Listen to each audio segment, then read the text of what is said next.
जी हाँ दोस्तों, क्या राजस्थान में सचिन पायलट मुख्यमंत्री नहीं बनते हैं तो क्या बीजेपी की सरकार बनेगी या फिर नहीं, आपको इस ओपिनियन पोल में बताने वाले हैं। इस वीडियो को आप अंत तक देखिए, जिससे आपको पता चल जाएगा कि राजस्थान के आने वाले विधानसभा चुनाव में यानी कि 200 विधानसभा सीटों वाले इस राज्य में किसकी बनने जा रही है सरकार। क्या कांग्रेस घुटने के बल आ जाएगी या फिर दूसरी बार यानी कि दूसरी पारी खेलने में कामयाब रहेगी राजस्थान में कांग्रेस पार्टी। जी हाँ दोस्तों, कौन जीतेगा राजस्थान का किला। जी हाँ दोस्तों, सचिन पायलट को मुख्यमंत्री बनाने पर कांग्रेस को फायदा होगा या नुकसान, आपको बता दें कि इस ओपिनियन पोल में राजस्थान की जनता द्वारा कहा गया कि हाँ यानी कि 60% लोगों ने कहा कि सचिन पायलट मुख्यमंत्री बनते हैं तो कांग्रेस पार्टी को 60% फायदा मिलेगा, और नुकसान के लिए लोगों ने बोला है 40% लोगों ने कहा है कि 40% नुकसान होगा। वहीं दोस्तों बात कर लेते हैं, क्या अशोक गहलोत मुख्यमंत्री के तौर पर रहेंगे तो कांग्रेस राजस्थान में हारेगी या नहीं। जी हाँ, हारेगी। हाँ कहा 60% लोगों ने और नहीं कहा 40%, यानी कि पूर्णतः अशोक गहलोत फैल रहे हैं राजस्थान की राजनीति या राजस्थान की जनता के बीच। और वहीं 2023 के चुनाव में बीजेपी या कांग्रेस सरकार बनेगी, किसकी बनेगी सरकार, यानी कि 60% लोगों ने कहा है बीजेपी की सरकार बनेगी और 30% लोगों ने कहा है कांग्रेस की, बाकी 10% कोई अन्य यानी कि आरएलपी अन्य दलों को बताया है। इसी कड़ी में बात कर लेते हैं राजस्थान की सभी 200 विधानसभा सीटों के ओपिनियन पोल के बारे में। क्या राजस्थान में फिर से कांग्रेस पार्टी की बनने जा रही है सरकार या फिर इस बार सत्ता से दूर होने जा रही है कांग्रेस पार्टी, या फिर बीजेपी अपना परचम लहराएगी। जी हाँ दोस्तों, बात कर लेते हैं सबसे पहले दौसा की 5 विधानसभा सीट है, 5 में से 3 पर बीजेपी, 2 पर कांग्रेस पार्टी, आरएलपी खाते में 0, अन्य पार्टी खाते में यहाँ पर 0 सीट। चलिए दोस्तों बात कर लेते हैं राजस्थान के अगले जिले की, तो यहाँ पर निकल के आ रहा है धौलपुर में 4 विधानसभा सीटें हैं, 4 में से 2 विधानसभा सीटों पर बीजेपी, तो कांग्रेस पार्टी को यहाँ पर 2 विधानसभा सीटें मिलने की प्रबल संभावनाएं बनी हुई है। तो यहाँ पर राजस्थान में 200 में से 9 विधानसभा सीट का ओपिनियन पोल आपको दिखा रहे हैं, तो यहाँ पर 9 में से 5 विधानसभा सीटों पर बीजेपी काबिज हो सकती है। वहीं कांग्रेस पार्टी भी अपना दमखम झोंक रही है, 4 विधानसभा सीटों के साथ सेकंड लार्जेस्ट पार्टी बन रही है। आरएलपी खाते में यहाँ पर 0 सीट और अन्य खाते में 0 सीट जा सकती है। दोस्तों अब बात कर लेते हैं राजस्थान के अगले जिले के बारे में, तो यहाँ पर निकल के आ राजस्थान का अगला जिला डूंगरपुर में 4 विधानसभा सीटें हैं, 4 में से बीजेपी खाते में 2 सीटें और कांग्रेस पार्टी को यहाँ पर 2 विधानसभा सीटें मिलने की संभावनाएं बनी हुई है।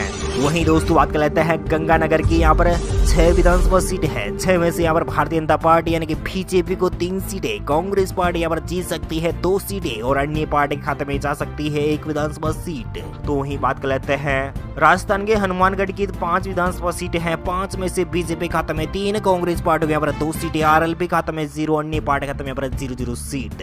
चलिए दोस्तों बात कर लेते हैं नागौर की। जी हाँ दोस्तों, आरएलपी के गढ़ नागौर की बात की जाए तो नागौर में 10 विधानसभा सीटें हैं, सभी 10 विधानसभा सीटों पर आरएलपी के नेता हनुमान बेनीवाल को मिल सकती है, कांग्रेस पार्टी के हाथ लग सकती है 0 सीट और भारतीय जनता पार्टी भी यहाँ पर 0 सीट पर सिमट सकती है। और बात कर लेते हैं भीलवाड़ा जिले की, 7 विधानसभा सीट है, 7 में से सभी 7 सीटों पर बीजेपी क्लीन स्वीप कर सकती है। जी हाँ दोस्तों, जब भी राजस्थान में सरकार परिवर्तन आता है तो यहाँ पर बीजेपी को कम नुकसान होता है, भीलवाड़ा में तो वही कांग्रेस को ज्यादा नुकसान झेलना पड़ सकता है। इस बार जनता द्वारा दिए गए इस ओपिनियन पोल के लिहाज से भीलवाड़ा की 7 में से सभी 7 सीटों पर बीजेपी काबिज हो सकती है, कांग्रेस पार्टी को लग सकती है झटका, तो वहीं आरएलपी खाते में भी 0 सीट, अन्य पार्टी खाते में यहाँ पर 0 सीट। दोस्तों यहाँ पर बात कर लेते हैं राजस्थान की 200 में से 41 विधानसभा सीट का ओपिनियन पोल आपको दिखा रहे हैं, तो यहाँ पर बीजेपी खाते में 20 और कांग्रेस पार्टी को 10, आरएलपी खाते में 10, अन्य पार्टी खाते में यहाँ पर 1 विधानसभा सीट जीतने का मौका मिल सकता है।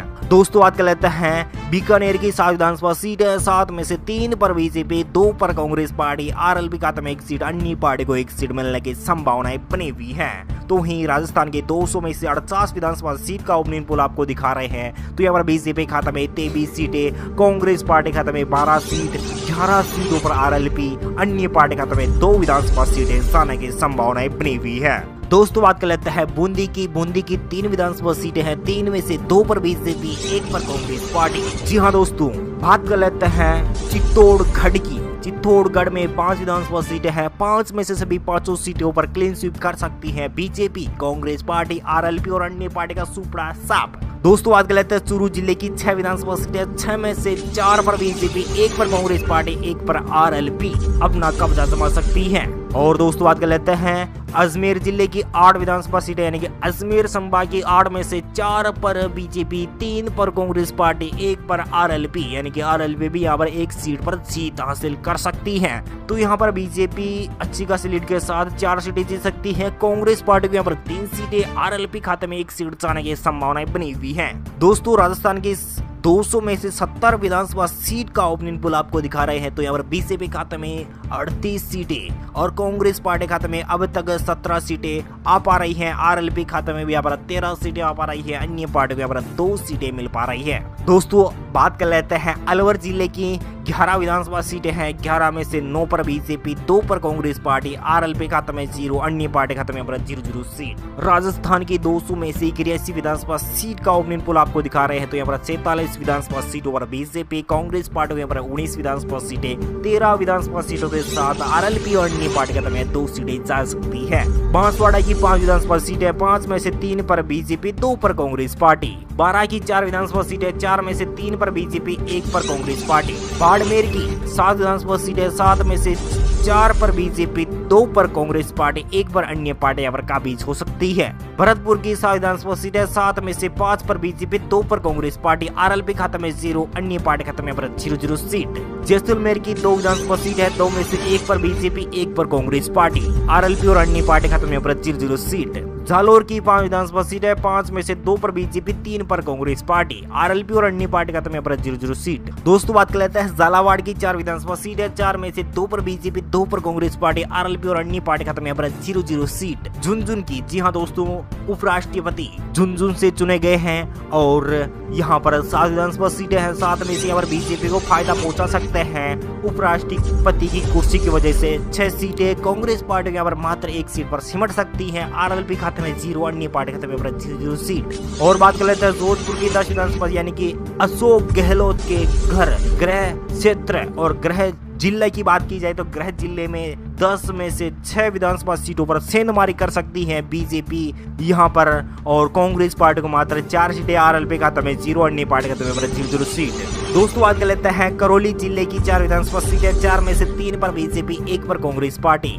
और दोस्तों बात कर लेते हैं कोटा की 6 विधानसभा सीटें, 6 में से 5 पर बीजेपी, 1 पर कांग्रेस पार्टी। जी हाँ दोस्तों, राजस्थान की राजधानी जयपुर की बात की जाए तो जयपुर में 19 विधानसभा सीट है। यहाँ की जनता की राय के अनुसार बीजेपी को 11 सीटें, कांग्रेस पार्टी को 6 सीट, आरएलपी खाते में 1 सीट, अन्य पार्टी को भी 1 सीट मिल सकती है। दोस्तों बात कर लेते हैं राजस्थान की 200 में से 161 विधानसभा सीट का ओपनिंग पोल आपको दिखा रहे हैं। तो यहाँ पर 98 सीटों के साथ बीजेपी सबसे ऊपर पार्टी बन रही है, यानी कि बीजेपी को 98 सीटें मिल रही हैं, कांग्रेस पार्टी को यहाँ पर 45 सीटों पर सिमट सकती है, आरएलपी के खाते में 14 सीटें, अन्य पार्टी के खाते में 4 सीटें जा सकती हैं। दोस्तों बात कर लेते हैं पाली की 6 विधानसभा सीटें, 6 में से 3 पर बीजेपी, 2 पर कांग्रेस पार्टी, 1 पर आरएलपी। दोस्तों बात कर लेते हैं राजस्थान के अगले जिले की, तो यहाँ पर निकल के आ रहा है राजस्थान का अगला जिला प्रतापगढ़। प्रतापगढ़ में 2 विधानसभा सीटें, सभी 2 विधानसभा सीटों पर बीजेपी के अकेले दम पर काबिज हो सकती है। और दोस्तों बात कर लेते हैं राजसमंद की 4 विधानसभा सीटें, 4 में से 2 पर बीजेपी, 1 पर कांग्रेस, 2 पर कांग्रेस पार्टी, आरएलपी खाते में 0, अन्य पार्टी खाते में 0 सीट।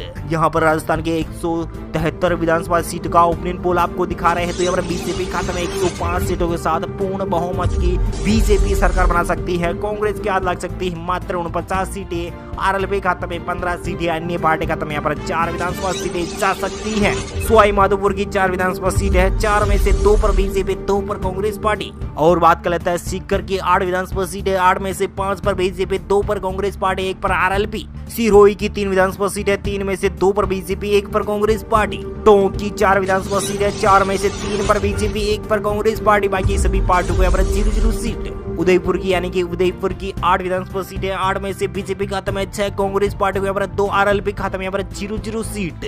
दोस्तों यहाँ पर राजस्थान की सभी 200 विधानसभा सीट का ओपनिंग पोल आपको दिखा रहे हैं। यहाँ की जनता की राय के अनुसार भारतीय जनता पार्टी यानी कि बीजेपी को 123 सीटों के साथ सबसे बड़ी पार्टी यानी कि पूर्ण बहुमत की सरकार भारतीय जनता पार्टी नया चेहरा लाने पर, यानी कि वसुंधरा राजे सिंधिया के नाम पर ना लड़कर यहाँ पर नया चेहरा कोई भी लाती है तो यहाँ पर बीजेपी 123 सीटों के साथ सबसे बड़ी पार्टी बन सकती है और पूर्ण बहुमत की सरकार भी बना सकती है। तो वही कांग्रेस पार्टी को यहाँ पर 57 सीटों के साथ सिमटना रहना पड़ सकता है, यानी कि पिछले बार की तुलना में इस बार कांग्रेस पार्टी को काफी ज्यादा झटका लगेगा और आरएलपी खाते में 16 सीटें, अन्य पार्टी खाते में यहाँ पर 4 विधानसभा सीटें जा सकती है।